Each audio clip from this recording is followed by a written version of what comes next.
Fréquence Évasion, Midi-Pyrénées, Languedoc-Roussillon, Provence-Alpes-Côte d'Azur. Fréquence Évasion, la culture du Grand Sud. Fréquence Évasion, Provence-Alpes-Côte d'Azur. Sur Fréquence Évasion, nous allons découvrir un musée en compagnie de Jean-François Morel, qui est conservateur du musée Paul Arbaud à Aix-en-Provence.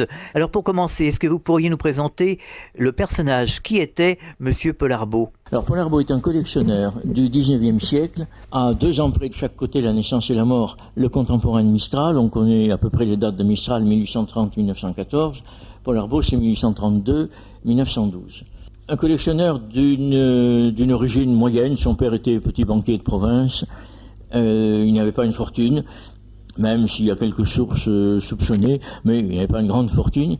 Et tout jeune, il a été collectionneur et il s'est mis à collectionner des faïences, essentiellement provençales, celles qu'il trouvait sous sa main, et pour lesquelles très vite il cultiva son goût. Faïences donc de Moustier, de Marseille et de quelques petites localités comme Goult ou Saint-Jean-du-Désert.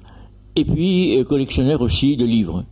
Très vite, il a eu le goût du livre, du beau livre, et sa bibliothèque aujourd'hui, telle qu'il nous l'a laissée, part en 2 directions, le livre, le beau livre, les reliures, en fait tout ce qui concerne la bibliophilie, l'amour du livre, et puis la Provence, le pays, les hommes qui la composent, et la langue qui est la sienne, le provençal. Que va-t-on découvrir ici au musée Paul Arbaud sur la culture provençale?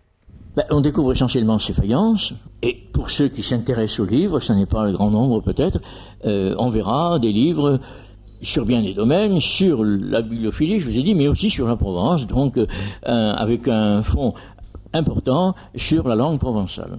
Quelles sont les diverses expositions que l'on va découvrir? Quelles sont les différentes pièces du musée que l'on va découvrir au fur et à mesure de la visite ici au musée Paul Arbaud? Là, je ne parle pas d'exposition, je parle de la collection complète. Il arrive qu'il y ait, comme en ce moment, une exposition sur un thème particulier. Ce sont les portraits aixois du 18e, en liaison avec le musée Livier-Aix qui a pris l'initiative de cette exposition et pour laquelle nous participons pour une partie. Monsieur Arbaud était un très grand collectionneur. Monsieur Arbaud était comme vous dites, était un collectionneur de haut rang, mais il n'a pas eu le souci de se regarder et de laisser des traces de son activité, en dehors de sa collection, bien sûr.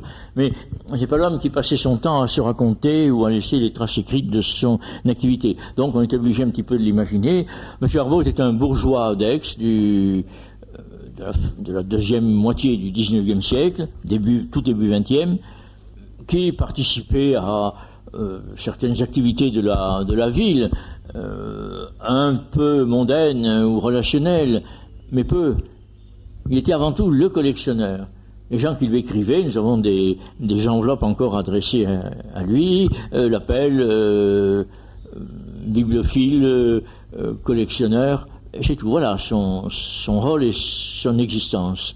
Et il a hérité de son père la maison où nous sommes, c'est-à-dire le musée Arbaud, qui n'appartient pas, cette maison, à la grande époque du quartier Mazarin, qui est le 17e, première moitié du 18e. Alors le quartier Mazarin est un quartier assez spécial, un quartier qui a été marqué par la bourgeoisie, par une certaine noblesse. Oui, bien sûr.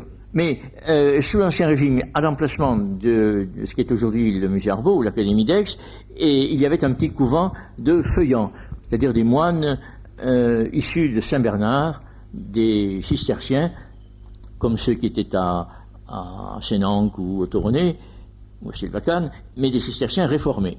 Et ces feuillants ont été chassés à la Révolution, je vais dire bien sûr, et la maison a été vendue.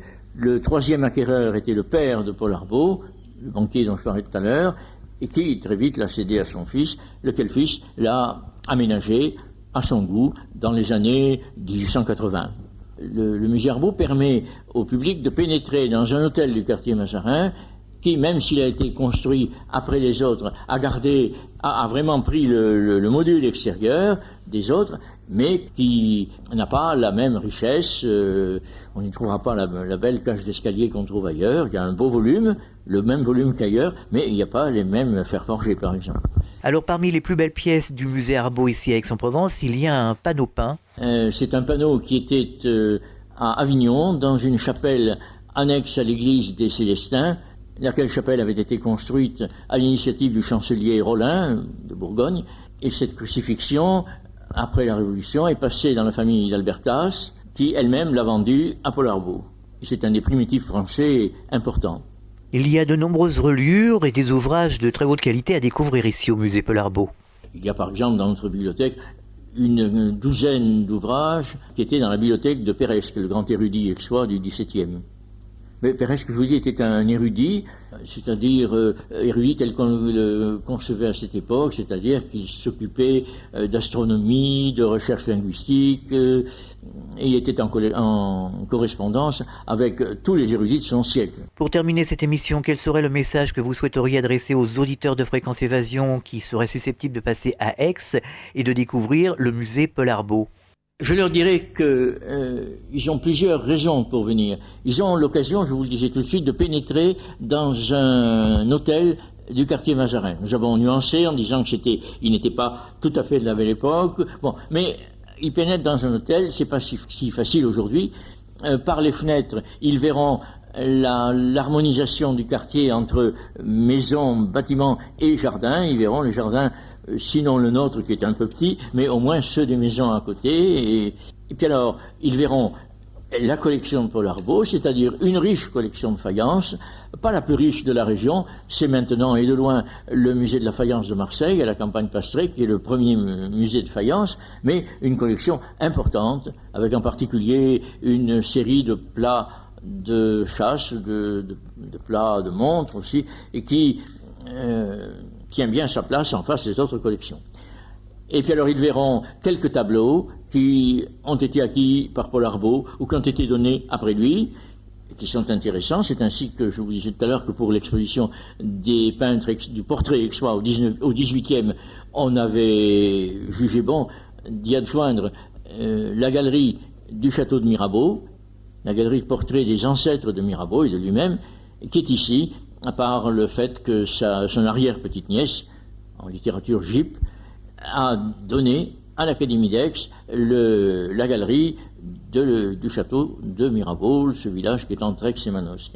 Ils verront aussi d'autres tableaux. Il y a un Granet, il y a un tableau attribué à Puget, avec quelques contestations. Il y a un beau crayon de Vanloo, il y a un Arnulfi. Bien, il y a quelques tableaux qui ont été soit acquis par Paul Arbaud, je vous le disais tout à l'heure pour le panneau sur lequel vous attiriez notre attention, soit donnés du temps de Paul Arbaud ou après sa mort, et qui sont ici pour illustrer la vie provençale.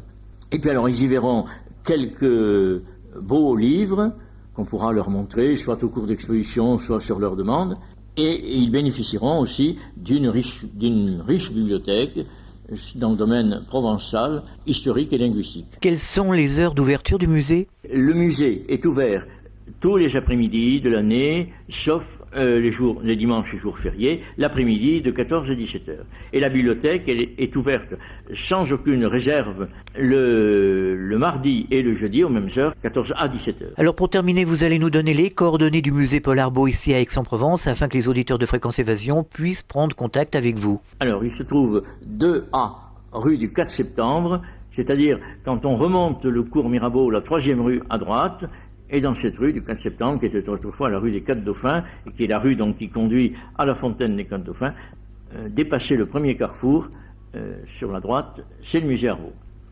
Il faudra peut-être préciser quand même que Paul Arbaud, n'ayant pas d'héritier à sa mort, a légué son hôtel et ses collections à l'Académie d'Aix. Académie non pas au sens universitaire, mais au sens de société savante. C'est la société savante locale, comme il y a une académie à Marseille, ou une autre à Autun, et dans toutes les villes importantes. Et c'est donc aujourd'hui le siège de l'académie, c'est là qu'elle tient ses séances, qu'elle fait ses communications, qu'elle remet ses prix. Mais c'est aussi le lieu qui abrite les collections Paul Arbaud, et c'est ça que vient voir le public. Monsieur Jean-François Morel, merci d'avoir participé à cette émission sur Fréquence Évasion et de nous avoir fait découvrir le musée Paul Arbaud ici à Aix-en-Provence. Vous écoutez Fréquence Évasion partout dans le Grand Sud, en Principauté de Monaco et dans nos régions Midi-Pyrénées, Languedoc-Roussillon et Provence-Alpes-Côte d'Azur. Fréquence Évasion.